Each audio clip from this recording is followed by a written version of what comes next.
My name is Justina Odimwe. Before I joined this choosing, I found myself I was a sinner.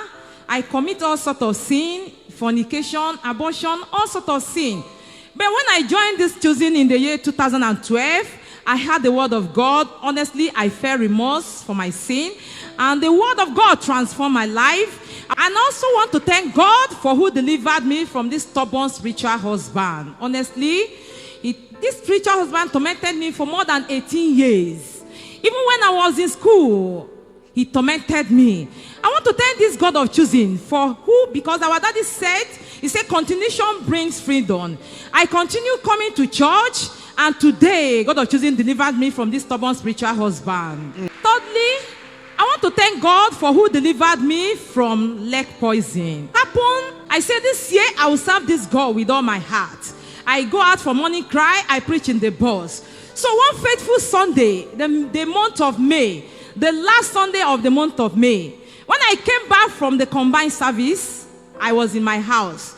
And that night, I had my name with angry voice, Justina. And I was not sleeping. I now said, who is calling me? Though I did not answer. But I kept quiet. Later on, I prayed.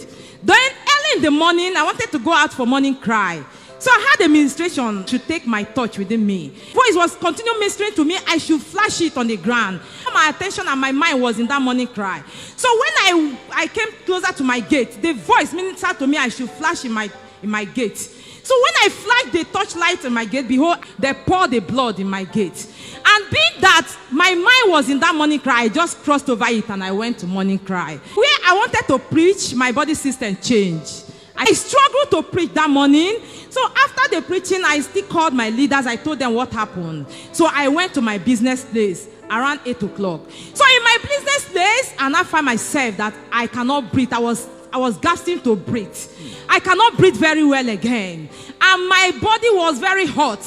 I quickly called my mom and my brother. They told me I should come back home. So when I came back home. All what I found myself in the hospital. They continued giving me all sorts of drips and injections. So in the third day, my leg becomes swelled up.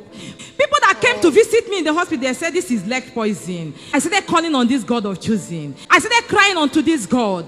So later on, I told the doctor that he should discharge me. The next Thursday, I came to service here. But by then, the leg, they started coming out water, smelling.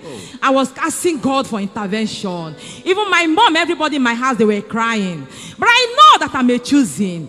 Then that faithful Thursday, when I came to Thursday service, after our daddy preached, I went back home. So when I was in my house, I was lying down. That faithful day, I had a dream. A python appeared to me and he told me, for the fact that you have done this, I gave you and your brother 7 days that you die. So when I wanted to talk back, he disappeared. I now look out. I woke up immediately. I prayed. And after I prayed, I sent text message to our daddy. So the next Thursday, I came to service here. By then, the leg was so severe. It was so serious to the extent that it was smelling. Everywhere was watery. And I now was opportune to meet my daddy in the Lord. I met my daddy in the Lord one-on-one. And my daddy in the Lord saw it with an angry voice. He caused the leg poison. So immediately our daddy caused the leg poison. I went back home. Before you know, the leg started drying up.